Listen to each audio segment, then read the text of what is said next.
Has anybody ever seen this girl in the middle before? Her name is Kriti Tripathi. Anybody? Have you seen her name? So Kriti is this very smart girl in Kota studying engineering. She scored a 144 when 100 was the cutoff for her IIT exam. She then jumped off a 5-story building committing suicide. What's more important is that she left behind a 5-page suicide note after doing so. Can anybody guess what could have been in that letter? Toastmaster today, respected Toastmasters and guests. Good morning, all of you. Good morning. In light of the recent Class 10 and Class 12 board exam results being the cynosure of things, I thought I'd like to share my thoughts and my opinion on the Indian education system and its flaws. I've been studying in the Indian education system since I was a kid. Since primary school, middle school, high school, college.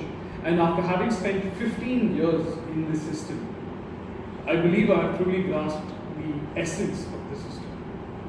And I can confidently say that this system does not test you for anything more than your aptitude for parrot-like repetition. Please don't get me wrong, I'm not someone who's trying to compare our education system to something like the USA's and say one is superior and one is not. They elected Donald Trump for president, I wouldn't make that mistake. I'm talking about analyzing our education system as an individual entity.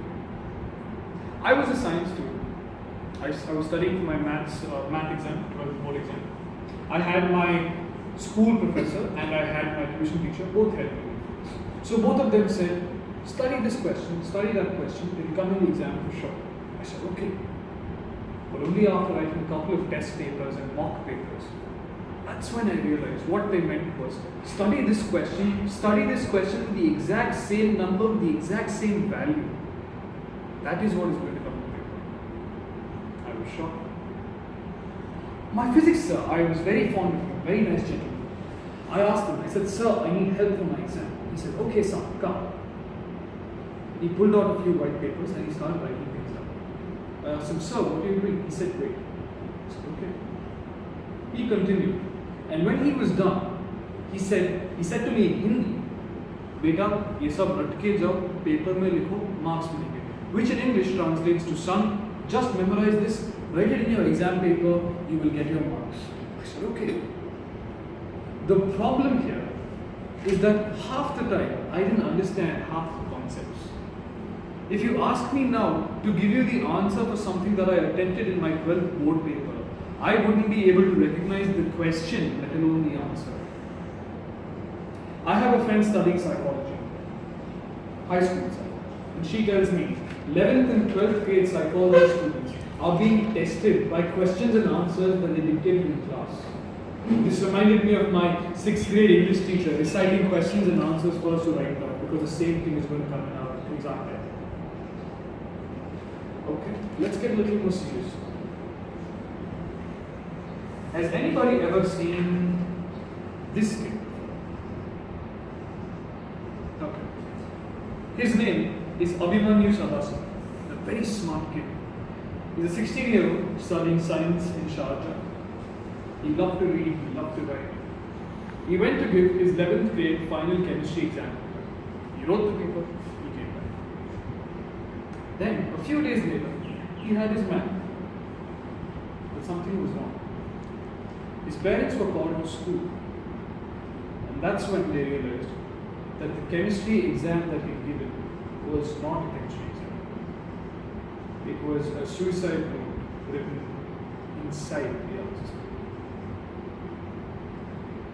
One of the key things that he mentioned in the suicide note is how the CBSE system is all about money.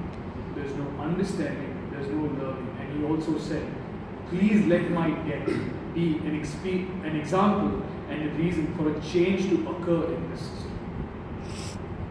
The girl I started my speech with, Kriti Tripathi, the girl in the middle, everything was going well, so why did she commit suicide? In her suicide note, she specifically mentioned how her mother, since she was a child, manipulated her towards taking science. She wanted to study astrophysics. She wanted to study quantum mechanics, but no. She was stuck with engineering because her parents forced her, and she couldn't handle the pressure again. She mentioned in her suicide note, in her own words, Government of India, someone, please do something about these coaching centers in India. They suck. Please shut them down. This is what she wrote in her suicide note.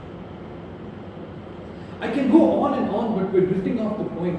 And the point is, our education system has terrifying flaws.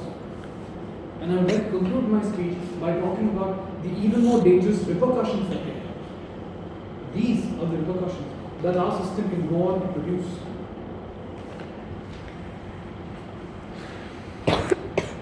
Don't force your children to do what they don't. Keep a keen eye on what field they flourish in and encourage them to develop in them. Creative forces, everyone is gifted with them, and they're very powerful weapons that can help shape the future of an individual.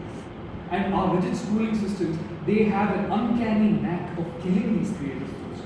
There's nothing all of us together in this room combined can do against the government. We can't tell them we want immediate change. We can't get it. So we are obliged to do the little things that we can do to make a big difference. Because our system is like asking every animal in the jungle to actually have a running race to see who wins. That's not possible. So I would like to leave you all with a thought before you go. Break free from the shackles. Give your child the freedom he or she deserves. Because that's the only way we can shape a better world.